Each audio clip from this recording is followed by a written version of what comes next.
¿Alguna vez te has preguntado si los personajes más icónicos de la televisión están basados en personas reales?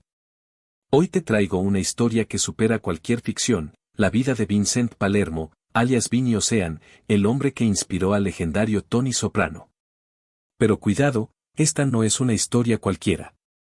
Es un relato lleno de poder, traiciones y secretos que hasta hoy siguen estremeciendo al mundo del crimen organizado. ¿Estás listo para descubrir la verdad? Dale like al video y suscríbete al canal para no perderte historias impactantes como esta. Quédate hasta el final porque lo que estás a punto de escuchar cambiará tu forma de ver Los Soprano para siempre.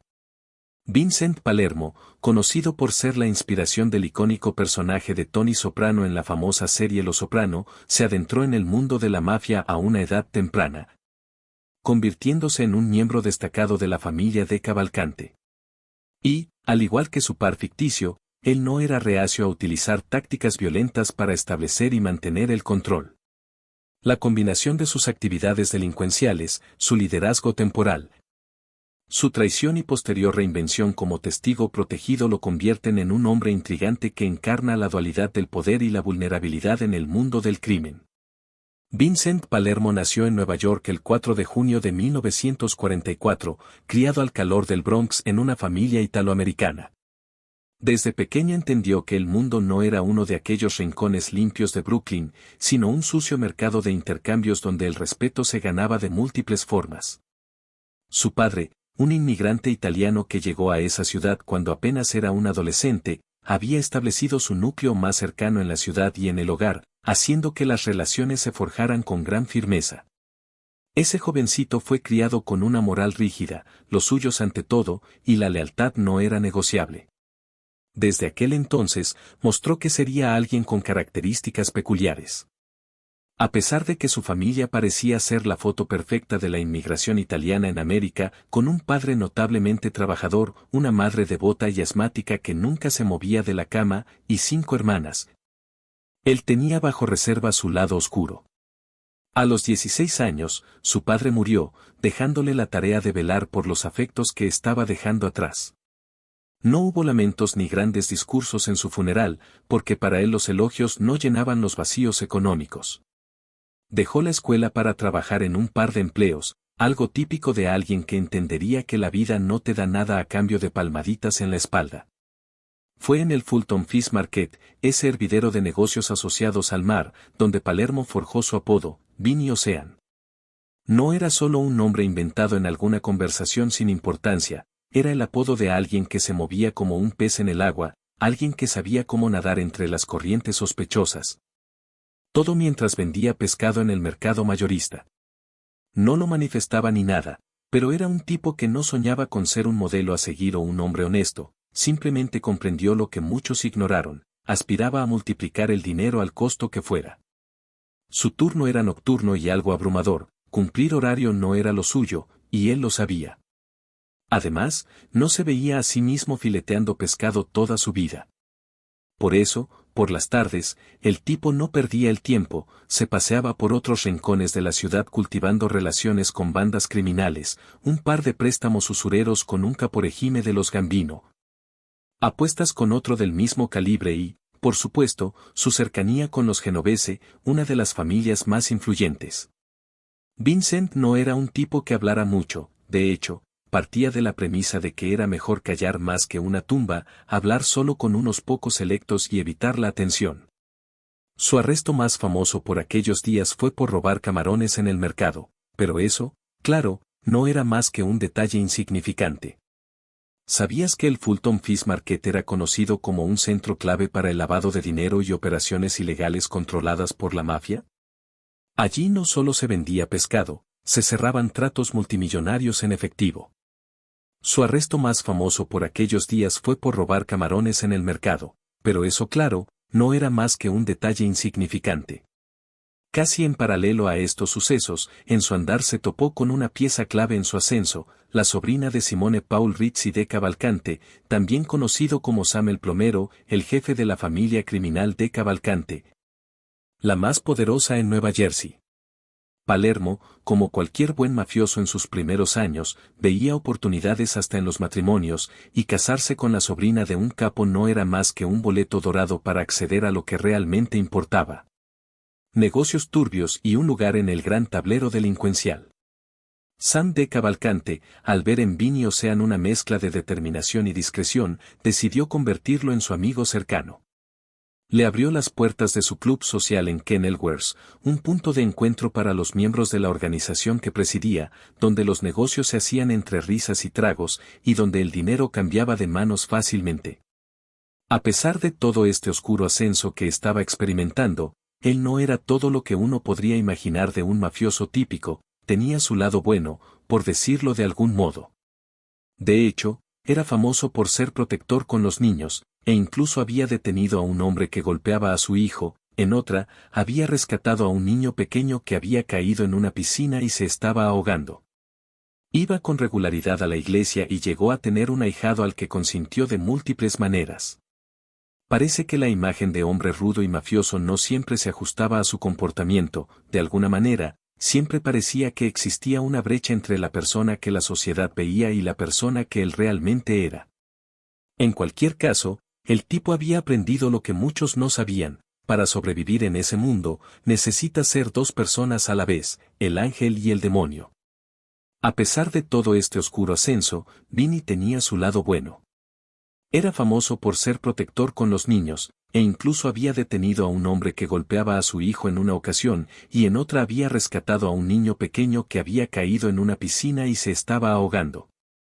Iba con regularidad a la iglesia y llegó a tener un ahijado al que consintió de múltiples maneras. Si te está gustando esta historia, déjanos un comentario contándonos qué te parece la dualidad de este personaje. A finales de los años 70 y principios de los 80, cuando Vincent ya estaba establecido, su vida tuvo un traspié, como suele ocurrir con todos los que juegan en las ligas altas de la mafia. Se divorció una vez y se volvió a casar, pero el mayor problema era económico. No se sabe mucho al respecto, pero contrajo varias deudas difíciles de pagar con instituciones de salud y el gobierno. Igualmente, los impuestos asociados a sus propiedades y la hipoteca de una ostentosa mansión frente al mar le daban más dolores de cabeza que placeres. En pocas palabras, tenía más egresos que ingresos. No se sabe cómo salió de aquellos aprietos, aunque sin duda nada lo iba a detener en sus intenciones. En el lado oscuro del crimen organizado, la familia a la que pertenecía era una fuerza a tener en cuenta, y en 1982, un cambio significativo en el liderazgo marcó un nuevo capítulo en su infame historia. Simone, apodado cariñosamente Sam el Plomero por su fachada de empresario legítimo, ya llevaba casi 2 décadas al frente de la organización, pero para este punto de los acontecimientos, estaba listo para alejarse del centro de atención. Las razones eran tan turbias como las aguas en las que navegaba: edad, problemas de salud y tal vez un toque de desilusión con el cambiante panorama del crimen. De Cavalcante entregó oficialmente las riendas a Giovanni Ricci después de años de un semiretiro, disfrutando del sol y el agua salada de Florida. El ahora jefe no era solo un soldado leal, había sido preparado para este papel sirviendo como jefe interino mientras el verdadero líder disfrutaba de aquel envidiable estilo de vida. El ascenso no fue meramente ceremonial, sino un movimiento calculado que le permitió sacar provecho de las extensas actividades delictivas en el sector de la construcción y el crimen organizado. Bajo su liderazgo la familia prosperó desviando dinero de los fondos sindicales y estableciendo una fortaleza en la industria de la construcción de Nueva Jersey. Pero mientras Ricky estaba ocupado consolidando su poder y acumulando ganancias, Vincent se estaba forjando su propio nicho dentro de este tapiz criminal. Durante este periodo tumultuoso él no era solo una figura decorativa, sino que fue fundamental en la orquestación de muchas de las operaciones de la familia. Su posición le permitió ejercer una influencia y un control considerable sobre varias actividades ilícitas, incluidas la usura y el juego ilegal. Con su mente aguda y su comportamiento despiadado, Palermo se convirtió en un actor clave para mantener el control organizacional sobre el poder en medio de conflictos internos y presiones externas. A medida que el recién montado líder expandía su imperio, las Tensiones servían a fuego lento bajo la superficie. Los de Cavalcante eran conocidos por sus conflictos internos y con las luchas de poder en ciernes la lealtad se convirtió en un arma de doble filo. Los métodos de la vieja escuela de Rigi chocaban con el enfoque más moderno de su antecesor para el crimen, una ironía considerando cómo el mandamás anterior había transformado aquel grupo en una unidad más o menos cohesionada. La dinámica de los tradicionalistas versus la sangre nueva creó una atmósfera propicia para la traición y la violencia. Las ambiciones de Vincent no estaban exentas de peligro. Cuando el nuevo jefe solidificó su posición como jefe, él se encontró en una encrucijada: ¿seguiría siendo leal a su superior o se alineara con aquellos que buscaban desafiar el status quo? Había demasiado en juego. La traición podía llevar a la muerte o, algo peor, al exilio de la única vida que conocía. Los pillajes, las irregularidades y la violencia debían continuar. No había más por hacer, al menos de momento, tanto así que el 11 de septiembre de 1989 nuestro protagonista Anthony Capo y James Gall tuvieron una cita con la muerte y, como buenos mafiosos, no estaban allí para perder el tiempo. El objetivo era Fred Wise, un tipo que había pasado de ser periodista en el State Midland Advance a convertirse en desarrollador inmobiliario y, por supuesto, a relacionarse con mafiosos de las familias de Cavalcante y Gambino. Fred se había metido en un lío aún más grande al comprar una propiedad vacía en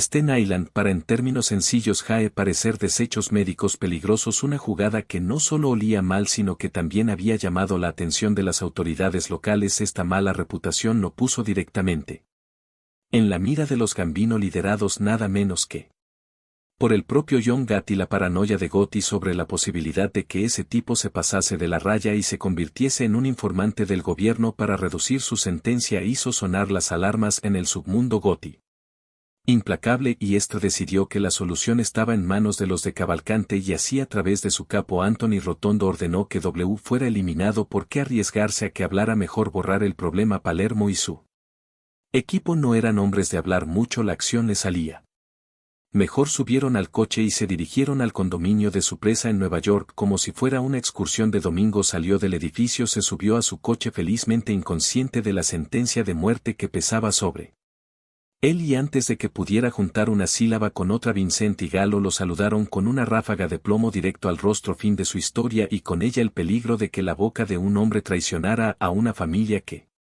prefería mantener sus secretos bien guardados. Incluso si para eso había que manchar de sangre las aceras de Staten Island. Una vez consumado el crimen, Capo lo sacó del lugar como si fueran conductores que huyen en una película barata de mafiosos. Las consecuencias del asesinato fueron tan caóticas como cabría esperar de una ejecución tan brutal. Las fuerzas del orden rápidamente relacionaron los hechos con el crimen organizado, pero los detalles de cómo se produjo este asesinato fueron, en el mejor de los casos, turbios. La familia de Cavalcante tenía sus propias luchas internas de poder y rivalidades, pero sus facciones se unieron provisionalmente para este trabajo en particular. Después del asesinato de Fred, Palermo se vio ascendiendo a un nuevo puesto con más poder y una tripulación de soldados a su disposición, todo un pequeño imperio mafioso. Bajo su mando la sangre, como siempre, daba frutos, y es que el capo Giovanni Rigi, el hombre que había orquestado todo mientras pasaba desapercibido, terminó tras las rejas, pero él tenía reemplazo. Gaetano Bastola primero y John Diamat luego asumieron como jefes interinos. En un par de años la historia toma un giro de circo en 1991, cuando la novia de Diamat, tras una fuerte discusión con él, decidió desquitarse de la forma más ruin posible. Esparció el rumor de que su pareja había estado participando en actividades homosexuales, un pecado impensable en el mundo hipermasculinidad. Rotondo, el subalterno que recibió aquellos datos y quien nunca fue un tipo de guardar tantos secretos, pasó la información a Giacomo Amari y a Stefano Vitap, superiores jerárquicos dentro de la organización. Además de las acusaciones de bisexualidad, Diato fue acusado de usurpación y robo a la familia. Muchos miembros de la familia creían que Daiem estaba controlado excesivamente por el jefe de los Gambino, John Gotti. El rumor se expandió rápido y en noviembre de ese mismo año, durante una reunión que debió parecer más una casa de brujas que una reunión familiar, el consigliere Stefano Vitavi autorizó el asesinato de John Diamat. La decisión se tomó sin consultar a la comisión de la mafia. Tratándose del jefe, era una medida sin precedentes que demostró hasta qué punto se habían deteriorado las cosas dentro de sus filas en esa fatídica tarde del 6 de diciembre. 92 Anthony Capo y Víctor Diarra recogieron al cabecilla en funciones. En el Lincoln blanco de Dick Yara, con el pretexto de llevarlo a almorzar, Diato, más bien sereno y despreocupado, se acomodó en el asiento trasero como un cordero al que llevan al matadero mientras conducían por Brooklyn. Capo se dio la vuelta y le disparó 2 veces en la cara. Apretaría el gatillo 2 veces más para asegurar de que no se levantaría de nuevo una vez que terminaron su espantosa tarea. Capo y Diarra no perdieron el tiempo, llevaron el cuerpo sin vida a la casa del capo Rudy Ferrone en Mitch Basin. Allí rebuscar en sus bolsillos y encontraron 000 en efectivo e incluso la tarjeta de presentación de un agente del FBI. Después de despojarlo de todo lo valioso, lo envolvieron en una lona de plástico como si fuera basura del día anterior y lo metieron en el Cadillac negro de Ferrone. El cuerpo fue luego llevado al norte del estado a una granja propiedad del soldado Philip Lamela en Newburgh, Nueva York. Allí se desharía un sicario en un testimonio ante el tribunal: nadie nos va a respetar si tenemos a un jefe homosexual sentado hablando de los asuntos de la Cosa Nostra. Pero volvemos a repetir, no fue solo su orientación sexual lo que selló el destino de D'Amato, fueron también las acusaciones de usurpación, robo dentro de la organización y el estar bajo el yugo del jefe de los Gambino, John Gatti, lo que lo convertía en una carga aún mayor en prisión. Giovanni Ricci, el jefe encarcelado de la familia, se enteró de la ejecución de su designado. No perdió tiempo en nombrar a Giacomo Amari como el siguiente jefe. Si has llegado hasta aquí, es porque esta historia te está atrapando. No te quedes a medias. Suscríbete ahora mismo y activa la campanita para no perderte la continuación de esta increíble saga. Y si te ha gustado lo que has escuchado hasta ahora, déjanos tu like y comparte este video con tus amigos. La designación de Amari como jefe trajo consigo una nueva ola de incertidumbre y paranoia dentro de la ya fracturada familia de Cavalcante. Palermo, quien había estado moviendo los hilos en las sombras, se vio ahora en una posición incómoda. Amari, aunque leal a Ricci, era un líder impredecible y propenso a errores. La creciente tensión entre los diferentes capos y la desconfianza generalizada amenazaban con desatar una guerra interna que podría destruir la familia desde adentro. Y así fue. En los meses siguientes, las calles de Nueva Jersey se convirtieron en un campo de batalla. Los asesinatos y las emboscadas se volvieron moneda corriente, y la lealtad se probó hasta el límite. Palermo, hábilmente, intentaba mantenerse al margen del conflicto directo, tejiendo alianzas y buscando oportunidades para consolidar su propio poder. No era ajeno a las traiciones, y sabía que la única forma de sobrevivir en ese mundo era estar siempre un paso adelante. Un dato curioso que pocos conocen es que, en medio de esta guerra interna, Palermo estableció una alianza secreta con miembros de otras familias mafiosas, incluyendo a los Gambino y los Genovese. Esta jugada audaz le permitió acceder a recursos y protección que de otro modo no habría podido obtener. Pero, como es de esperar, estas alianzas tenían un precio, y Palermo pronto se encontró atrapado en una red de favores y deudas que amenazaban con consumirlo por completo.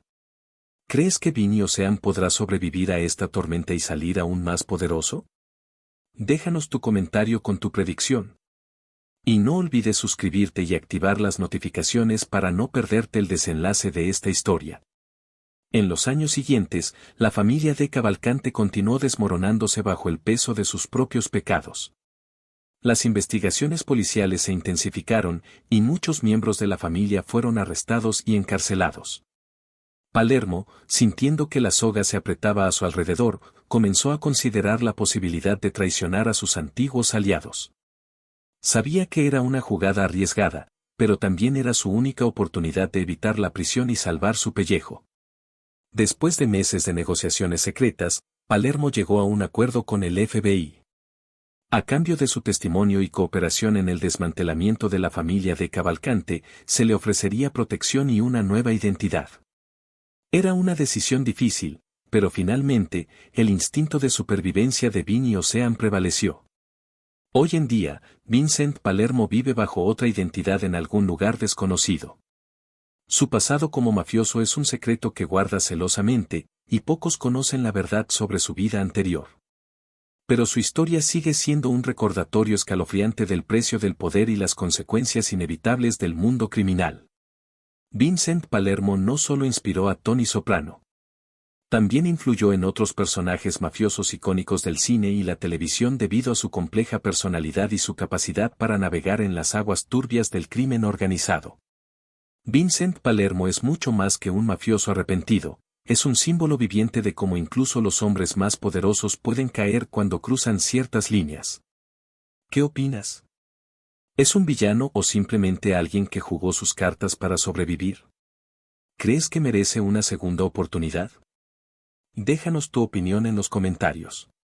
Y si este video te ha gustado y te ha dejado pensando, no olvides darle like y compartirlo con tus amigos. Tu apoyo nos ayuda a seguir creando contenido como este. Gracias por ver este video y nos vemos en la próxima.